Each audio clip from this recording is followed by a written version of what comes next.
ዓይኖች መቼ ወደ እኔ ትመጣለህ እያሉ አንተን በመጠባበቅ ፈዘዙ፣ ደከሙ። ያልሆነ ሰው ስልክ ቢደውልላችሁ ማለት ሰው ስልክ ደውሎ ቢያስፈራራችሁ፣ ሰው በስልክ ቢሰድባችሁ፣ ያመናችሁት ቢከዳችሁ፣ አደጋ ወደ እናንተ እየመጣ እንደሆነ ብትሰሙ ከዳዊት መዝሙር አንድ አውጥታችሁ አንብቡ። እዚህ የመጣችሁት ለሕክምና ነው። ለመኖር ከተቸገራችሁበት ሳንቲማችሁ በታክሲ አውጥታችሁ ነው የምትመጡት። አንዳንድ ጊዜ በዚህ ሁሉ ነገር መሀል የመጣችሁት ለሕክምና ነው። ሊታከም የሄደ ሰው የታዘዘለትን መድኃኒት ሲውጥ ነው ድህነት የሚያገኘው። አሁን የምነግራችሁን ነገር አድርጉት፣ እረፍት ታገኛላችሁ። ፈጣሪ እግዚአብሔርን በጠራሁት ጊዜ ከጠላቶች እድናለሁ። ይህንን ይዞ ሰሎሞን የእግዚአብሔር ስም የጸና ግንብ ነው ይላል። መጠጊያ የእግዚአብሔር ስም ኢየሱስ የሚል ስም ሲጠራ ምድርና ሰማያት ይደነግጣሉ። ስሙን በስመ አብ ወወልድ ወመንፈስ ቅዱስ በጠራሁት ጊዜ ውዬ ባድር አንዳች እንደማይዞረኝ። ስለዚህ አባ ጊዮርጊስ የተናገረው ሁልጊዜ የምወደው ቃል አለ። ሰማይ መጅ ምድር ወፍጮ ሆኖ አጣብቀው ቢፈጩኝ አንቺ ከኔ ጋር ከሆንሽ ምን እሆናለሁ? ልጅሽ ከወደደኝ ፀሐይ ይዘምርልኛል፣ ጨረቃም ያመሰግነኛል፣ ከዋክብት ይዘምሩልኛል።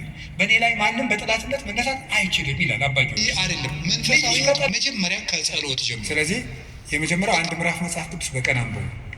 ሁለተኛው ቤተ ክርስቲያን ሳትገቡ አትዋሉ በቀን። ሶስተኛው በሳምንት አንድ ቀን ቢያንስ አስቀድሱ። አራተኛው ንስሐ ግቡ። የመጨረሻው ጸልዩ።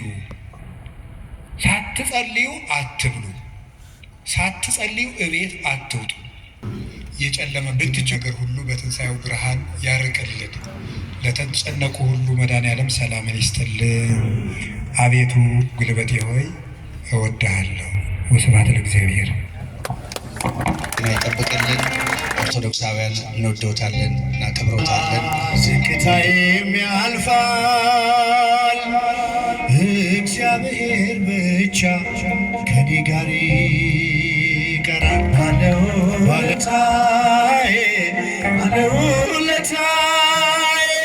ከአመድ ያነሳኝ ከትቢያ ተጥዬ ተመስገን ጌታዬ። ቀብቻችሁ ባለውለታዬ ከአመድ ያነሳኝ ተመስገን ጌታዬ። ላመስግነው እልል ላመስግነው ፍቅሩም አያልቅም። ላመስግነው ያዳነኝን አውቀዋለሁ፣ የሞተልኝ ኢየሱስ ነው።